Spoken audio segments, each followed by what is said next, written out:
ඕගොල්ලන්ගේ ජීවිතයේ ඇතුලේ මෙන්න මේ කියන ಗುಣධර්ම ටික ටික හදන්න. පින්වත්නි, දුක විඳින හැම වෙලාවකම හිතන්න, හැමදාමත් හිතන්න පරණ අකුසල සංස්කාරයන් ගෙවෙන බව. ඒ පරණ අකුසල සංස්කාරයක්ම දුක දකින්න. දුක ඇතුලේ තියෙන්නේ මගේම අකුසල සංස්කාරයක්. මේකට නම් අපේ මහත්ය වග කියන්න ඕනේ නැහැ, දරුවෝ වග කියන්න ඕනේ නැහැ, බිරිඳ වග කියන්න ඕනේ නැහැ, ස්වාමියා වග කියන්න ඕනේ නැහැ, හාන්දුරුවෝ වග කියන්න ඕනේ නැහැ. මේ දුක කියන්නේ මගේ අකුසල සංස්කාරයක් කියලාම හිතන්න. මේ මාසේ ඔබට දෙන කමටහන මේක. ඊට පස්සේ පින්වත්නි හිතන්න, ඒ අකුසල සංස්කාරයන් ගෙවෙනකොට ඒවා විපාක දීලා අනිත්‍ය වෙලා යනවා නේද කියලා හිතන්න. විපාක දීලා අනිත්‍ය වෙලා යනවා නේද කියලා හිතන්න. ඒක දෙක.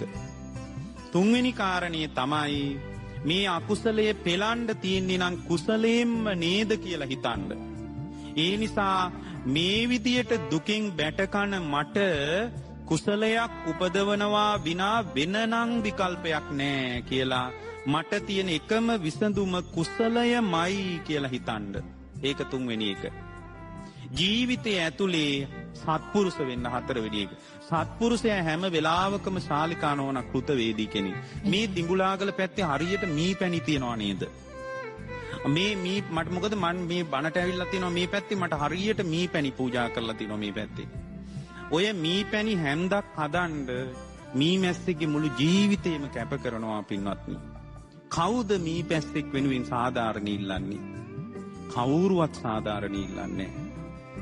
අපිට මී පැණි හැන්දක් වුණාට මී පැණි හැන්දක් ඇතුලේ තියෙන මී මැස්සෙක්ගේ සම්පූර්ණ ජීවිත කතාව. සම්පූර්ණ ජීවිත කතාව. අඩක් නෙමෙයි. ජීවිතෙන් කාලක් නෙමෙයි. ජීවිතෙන් භාගයක් නෙමෙයි. සම්පූර්ණයෙන්ම ජීවිතය සාමාන්‍යයෙන් මී මැස්සෙක් මී පැණි හැන්දක් හදාගන්න මල් 1000ක විතර රොන් එකතු කරනවා පින්වත්නි. මී මැස්සෙක්ගේ ශරීරයේ ආමාශ දෙකක් තියෙනවා. එකක් මී පැණි එකතු කරන එක. සසරන පරණ විශාල කර්මයක් මී මැස්සෙක් ගෙවන්නේ පින්වත්නි. ඔබ මේ මී පැණි හැන්දක් බෙහෙත් විදියට හරි ආහාර විදියට හරි ගන්න හැම වෙලාවකම මී මැස්සෙක්ගේ දුක දකිමින්ම මී පැණි ටික පාවිච්චි කරන්න.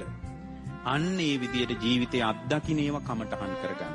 මම මේ උදාහරණයක් ඔය පින්නතුන්ට කිව්වේ. ඔය විදියට ඕගොල්ලෝ පරිහරණය කරන දේවල් ඇතුලේ ඒකට අදාළ සන්දර්භය ධර්මයෙන් කියවන්න.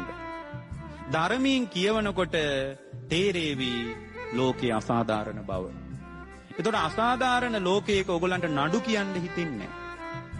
අසාධාරණ ලෝකයක අයිතිවාසිකම් වෙනුවෙන් පෙනී ඉන්න හිතෙන්නේ නැහැ. එක දෙයක් හිතෙනවා. මොකද්ද? ලෝකෙන් නික්මිය යුතු බව. කවදාවත් මෙබඳු සාංශාරික දුකකින් මිරිගිච්ච ජීවිතයකට ආයේ මම එන්න ඕනේ නැහැ කියන අදහස නඩත්තු කරන්න පින්වත්නි. ඔය පින්නතුන්ලා හැමදාමත් නඩත්තු කරන්නේ ආත්ම දෘෂ්ටියකින් මමත්වයකින් ගත්ත ලෝකයක් නඩත්තු කරන්නේ. පින්වත්නි ඇතුලේ කුසලමය නඩත්තුවකට සූදානම් කරගන්න ඇතුළ. මොකක්ද ඒ සැලසුම? හැම වෙලාවකම ශාලිකා නෝනා අපි හිතන්න ඕන මේ ජීවිතය කියන්නේ නිවීමටම ලැබිච්ච අවස්ථාවක් විදියට. පින්වත්නි ගොඩාක් හේතුඵල නිවීම පිණිස අපට සකස් වෙලා.